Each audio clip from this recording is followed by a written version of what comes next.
लगातार शुरू से ही इसकी लड़ाई जो है आदरणीय लालू जी ने लड़ी। पार्लियामेंट में भी सवाल उठाएं और जातीय जो गणना है आपका सोशियो इकोनॉमिक कास्ट सेंसस जो हुआ था वो हुआ। बाद में बीजेपी की सरकार आती है तो उस समय अरुण जेटली जी का बयान आता है कि जो डेटा है वो करप्ट हो गया है।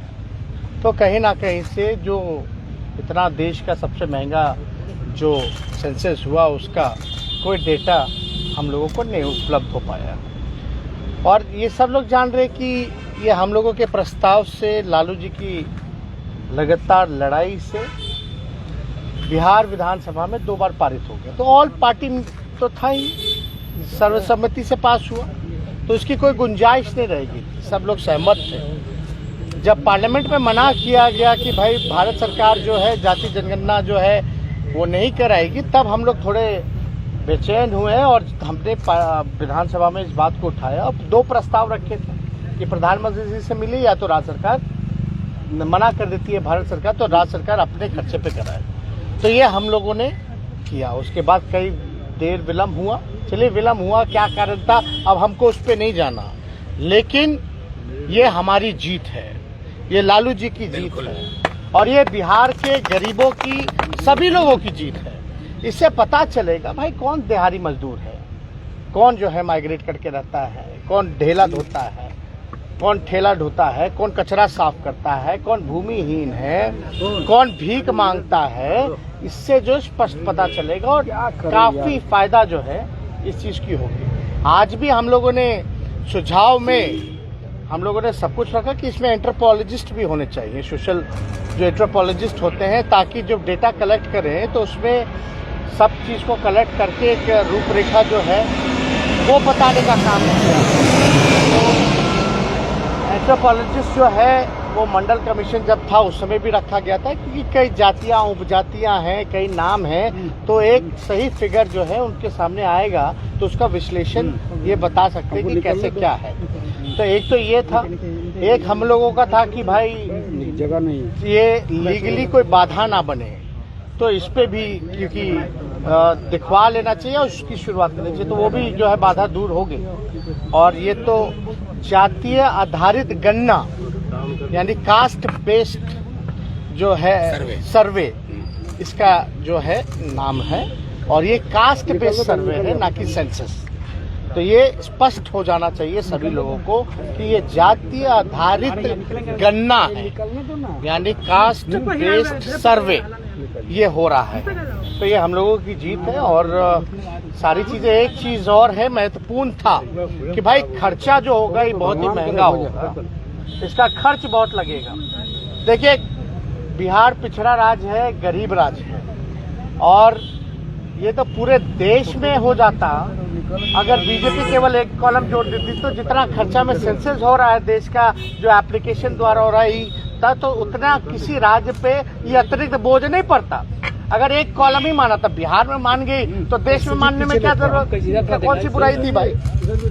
हर स्टेट अपना अपना करा ही रहा है। तो ऐसे जो कमजोर आर्थिक रूप से जो हमारी जो कमजोर स्टेट है, जो गरीब राज्य है, जो पिछड़ा राज्य है, तो हमने ये कहा कि भाई 40 में से 39 तो एनडीए के एमपी हैं।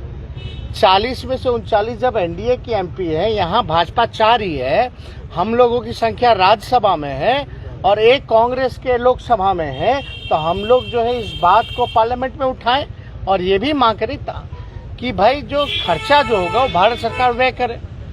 भाई आप स्पेशल स्टेटस की बात करते हैं, स्पेशल पैकेज की बात करते हैं, और यहाँ डबल इंजन की सरकार है, आपको 40 में से 39 एमपी जिताया है, तो राज्य सरकार तो इसकी शुरुआत कर रही है, व्यय करेगी ही करेगी, लेकिन मदद करने के लिए भारत सरकार को इसमें आर्थिक रूप से सहयोग करना चाहिए। और ये बात से तो सब सहमत है कि ये जो भी बेस सर्वे हो रहा है, कास्ट बेस सर्वे हो रहा है, ये पूरे देश में होता तो ये देश हित में है, लेकिन ये बिहार हित में है। हमने इस बात को रखा कि जब सब लोग सहमत है तो अगले कैबिनेट में लाइए, और अगले कैबिनेट में लाते हैं तो नवंबर के महीने में इसकी गिनती कराइए, क्योंकि नवंबर के महीने में छठ होता है दशहरा होता है तो उस समय सभी जो बाहर जो बिहार के लोग रहते हैं वो लोग भी आ जाएंगे, और तब तक जो है इसकी तैयारी कर ली जाए कि कैसे हम ट्रेनिंग लोगों को देंगे, कैसे क्या योजना होगी, क्या प्रस्ताव होगा, ताकि पैसे की भी व्यवस्था करनी है तो ये सारा व्यवस्था उसमें होगा। साथियों, आज का दिन एक बहुत ऐतिहासिक दिन है।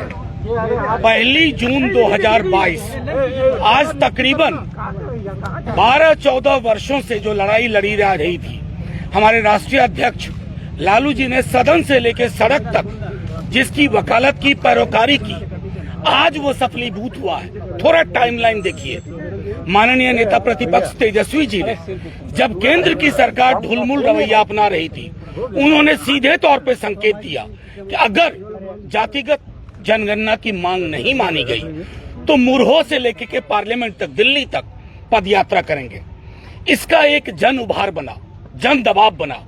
फिर मुख्यमंत्री जी ने इस पर बातचीत की, पहल की, और आज जब माननीय मुख्यमंत्री जी एक प्रधानमंत्री से मिलने के बाद भी जब पूरा विधानमंडल मिला तो उसके बाद भी कोई पहल नहीं हुई। आज माननीय मुख्यमंत्री जी ने जब नेता प्रतिपक्ष ने कहा था कि वो आंदोलन शुरू होगा, पृष्ठभूमि में हमारे राष्ट्रीय अध्यक्ष का तेवर और उनकी लगातार की लड़ाई, उसकी परिणति आज हुई। माननीय नेता प्रतिपक्ष ने अपनी बातें रखी और मुझे खुशी है ये कहने में कि माननीय मुख्यमंत्री जी ने अक्षरशः पॉइंट बाय पॉइंट उन चीजों को अडॉप्ट किया और कहा कि इस पर कार्रवाई कल से ही शुरू होगी, और इसके अतिरिक्त एक एक चीज, इसकी मोडालिटी क्या होगी, रूपरेखा क्या होगी, कैसे किया जाएगा, कोई ना छूटे, इन सब चीजों को लेकर के माननीय नेता प्रतिपक्ष जी ने कहा, उसको सर्वसम्मति से आज की मीटिंग में अडॉप्ट किया गया है। माननीय मुख्यमंत्री जी इस पर कैबिनेट में फौरी तौर पर संभवतः 24 घंटे के अंदर फैसला लेंगे।